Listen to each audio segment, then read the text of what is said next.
আজকের দিনের জন্য পিতা ঈশ্বরের ধন্যবাদ দিই। পবিত্র বাইবেল প্রকাশিত বাক্য 12 অধ্যায় 10 পদে যোহন লেখেন, তখন আমি স্বর্গে এই উচ্চ রব শুনিলাম, এখন পরিত্রাণ ও পরাক্রম ও রাজত্ব আমাদের ঈশ্বরের এবং কর্তৃত্ব তাহার খ্রিস্টের অধিকার হইল।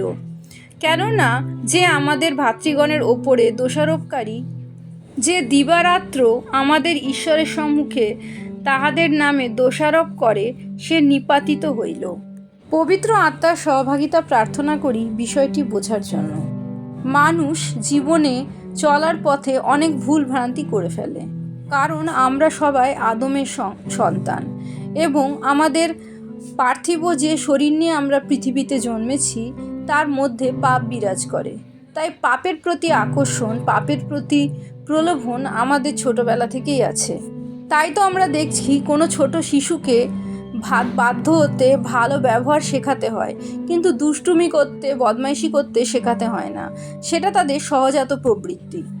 আর এই প্রবৃত্তি থেকে মানুষ নিজের শক্তিতে রক্ষা পেতে পারে না বলেই প্রভু যিশুকে পিতা ঈশ্বর এই পৃথিবীতে পাঠিয়েছিলেন। যে কেউ তাকে বিশ্বাস করে সকলের পাপভার নিয়ে, তাদের সকলের পাপভার নিয়ে তিনি ক্রুশে আরোহণ করেছেন এবং পিতা ঈশ্বরের দক্ষিণ পাশে আমাদের জন্য এখনও প্রার্থনা করছেন। আমাদের জন্য তিনি সেই দোষারোপকারী শয়তানের সাথে এখনও লড়াই করছে। আমরা দেখেছি বাক্য বলে ধার্মিক ব্যক্তি 7 বার পড়বে, পাপে পতিত হবে, যতক্ষণ না সে পবিত্র আত্মার সহভাগিতায় সম্পূর্ণরূপে পিতা ঈশ্বরের সন্তান হয়ে উঠতে পারবে, প্রভু যিশুর মতো হয়ে উঠতে পারে। কিন্তু যখন আমরা পাপে পতিত হই তখন আমরা দুরকম আওয়াজ শুনতে পাই।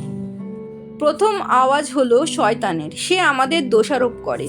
সে আমাদের বলতে থাকে যে আমরা যোগ্য নই পিতা ঈশ্বরের সন্তান হওয়ার, আমরা প্রভু যিশুর অনুগ্রহ পাওয়ার যোগ্য নই, আমরা ভালো পিতা নই অথবা মাতা নই, ভালো কন্যা নই বা পুত্র নই, অথবা ভালো স্ত্রী অথবা স্বামী নই, আমরা পাপী, তাই জন্য পিতা ঈশ্বরের কাছ থেকেও আমরা ক্ষমা পেতে পারি না।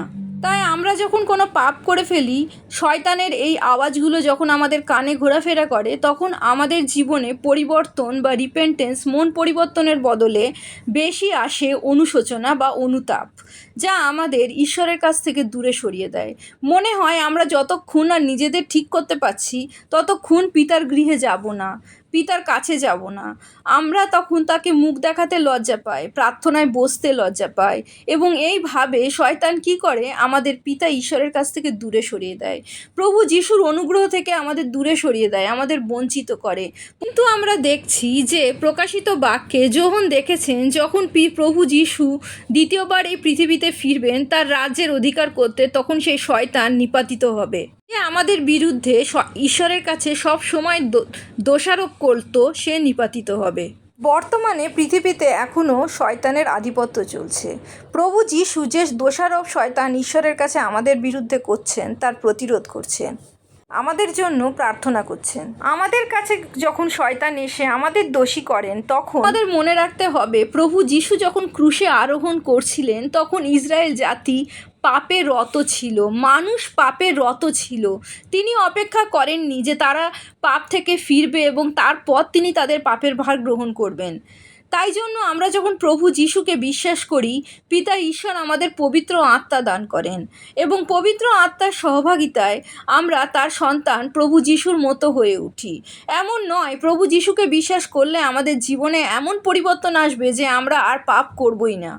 কারণ যত দিন আমরা এই আদমের শরীরে বাস করব, এই তিলে তিলে পাপের প্রতি যে আমাদের দুর্বলতা, আমাদের টান যা গড়ে উঠেছে, আমাদের পাপী আমরা হয়ে উঠেছি, তার থেকে মুক্ত হতে আমাদের সময় লাগবে। পবিত্র বাইবেলে থাকলে, পবিত্র আত্মার সহভাগিতায় চললে, প্রভু যিশুকে আমাদের সকল কিছু সমর্পণ করলে আস্তে আস্তে কিন্তু অবশ্যই আমরা পিতা ঈশ্বরের মনের মতো, প্রভু যিশুর মতো হয়ে উঠতে পারি।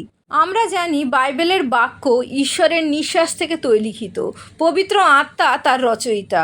পবিত্র আত্মা মানুষকে যখন অনুপ্রাণিত করে, সে তখন এই শাস্ত্র বাক্য রচনা করেছে। তিমথিওতে আমরা পাই সাধু পল বলেন, ঈশ্বরের নিঃশ্বসিত প্রত্যেক শাস্ত্রলিপি শিক্ষার অনুযোগের, সংশোধনের, ধার্মিকতা সম্বন্ধীয় শাসনের নিমিত্ত উপকারী। তাই শয়তান যখন আমাদের দোষারোপ করে, বাইবেলের বাক্যের মাধ্যমে পবিত্র আত্মা বলে, পাপী হলেও প্রভু যীশু আমাদের জন্য ক্রুশে আরোহণ করেছেন, সকল পাপভার গ্রহণ করেছেন। তাই জন্য আমাদের মন পরিবর্তন করলে, পাপের ক্ষমা চেয়ে নিলে আবার আমাদের সুযোগ আছে প্রভু যীশুর মতো হয়ে ওঠার, পিতা ঈশ্বরের সন্তান হয়ে ওঠার। পিতা ঈশ্বর আমাদের সকল চিন্তা এবং সকল পরিকল্পনা জানেন। তাই আমরা যখন পাপ করি, তার আগে থেকে তিনি আমাদের চিন্তা সকল দেখছেন এবং তিনি আমাদের সকল ভবিষ্যতের পাপও প্রভু যীশুর নামে ক্ষমা করেছেন। তাই তো পাপ যদি আমরা করে ফেলি, কিন্তু যদি আমরা উপলব্ধি করি যে আমরা পাপ করে ফেলেছি আর সেই পাপের ক্ষমা প্রভু যীশুর কাছে চাই, তিনি অবশ্যই আমাদের ক্ষমা করেন, কারণ তিনি আমাদের সকল পাপভার নিয়ে ক্রুশে আরোহণ করেছেন। সাধু পল বলেন, আর আমরা কেহ কেহ সেই প্রকার লোক ছিলাম। কীরকম লোক ছিলাম? এর আগের পদগুলোতে অর্থাৎ 1 করিন্থীয় 6 অধ্যায়ে আমরা দেখতে পাই যে কত রকম পাপ করলে আমরা পিতা ঈশ্বরের গৃহে, পিতা ঈশ্বরের রাজ্যের অধিকারী হব না। কিন্তু আমরা যদি প্রভু যীশুকে বিশ্বাস করি, সেই সকল প্রকার পাপের ক্ষমা পিতা ঈশ্বর আমাদের দান করেন প্রভু যীশুর নামে। তার সাথে সাথে তিনি কি করেন? পবিত্র আত্মা দান করেন। তাই সাধু পল যেমন বলেন, কিন্তু তোমরা প্রভু যীশু খ্রিস্টের নামে আমাদের ঈশ্বরের আত্মায় আপনাদিগকে ধৌত করিয়াছ, পবিত্রীকৃত হইয়াছ, ধার্মিক গণিত হইয়াছ। পবিত্র আত্মার সহভাগিতায় চললে, বাইবেলের বাক্যে চললে, আমরা পাপ করে ফেললেও আমাদের ফেরার পথ আছে প্রভু যীশুতে। কারণ আমরা পাপী হলেও পিতা ঈশ্বর আমাদের ভালোবাসেন, যেন আমরা পাপমুক্ত হতে পারি, তার প্রিয় পুত্রের মতো হয়ে উঠতে পারি। প্রভু যীশুর জয় হোক।